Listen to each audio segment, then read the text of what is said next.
was silly. I'll include that in the video.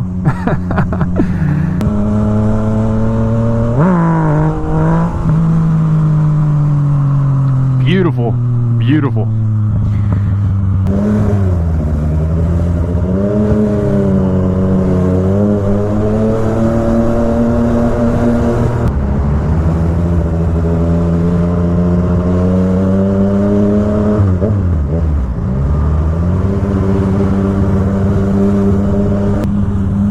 So when I do lane splitting like this, I try never to go over like 25-30 miles an hour, because at that point you don't need to lane split. When I come down the center, make a lot of noise, don't really go over 25 miles an hour, it's not really necessary.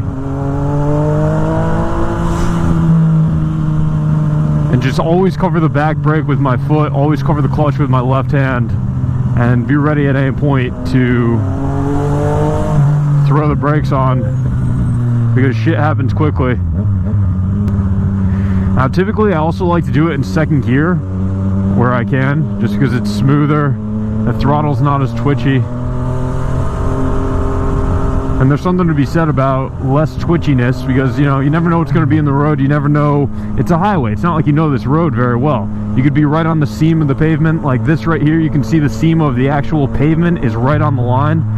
The condition of the road can cause some type of bump or shake or some type of tweak in the bike that can relay up to your throttle hand, to your wrist. You can get a little snap like that, and if you're in first gear, split between two cars at 25 miles an hour and you snap your wrist, on this bike at least, you're going to go for a quick ride. Now, the reason I try to make a lot of noise is that I want cars ahead of me to know that I'm coming. A lot of times cars will hear you coming, they'll look in the mirror, they'll see you coming, they'll move over for you, because they're rational people. And it's not like, oh, this motorcycle is passing me, let me flip out type of situation. Sometimes that happens. Somebody hears you coming, and they're pissed that they're driving a Toyota Camry and they're sitting in traffic, and so they move over into the lane down the center, and they try and block you. I even hold the clutch in a little bit and give it some throttle, just so that I can make more noise. And, you know, a lot of cars probably don't like that, but I don't really care what they like and don't like, as long as I don't get hit. But yeah, that was rush hour in Hartford right there, about 5 p.m. Lane splitting is something I wouldn't recommend if you're new. It definitely takes time to gain the level of balance and dexterity and coordination that it requires. And the other thing is that you suddenly have to get used to reading how traffic is moving in front of you. There are some really kind of like illusion type circumstances where the lane in front of you or the lane to your left will stop, but the lane on the right keeps going.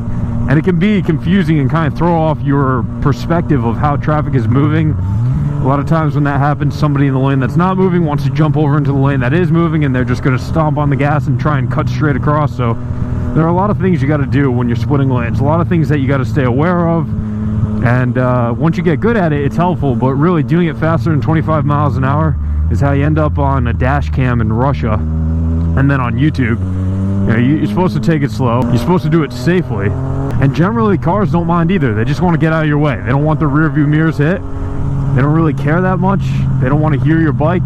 They just want to get out of your way so that you can progress on. I'm moving at, you know, 40 miles an hour right now on the highway. Yeah, I'm not doing the speed limit, but this is too fast to split lanes. I could obviously do it. It's just not safe.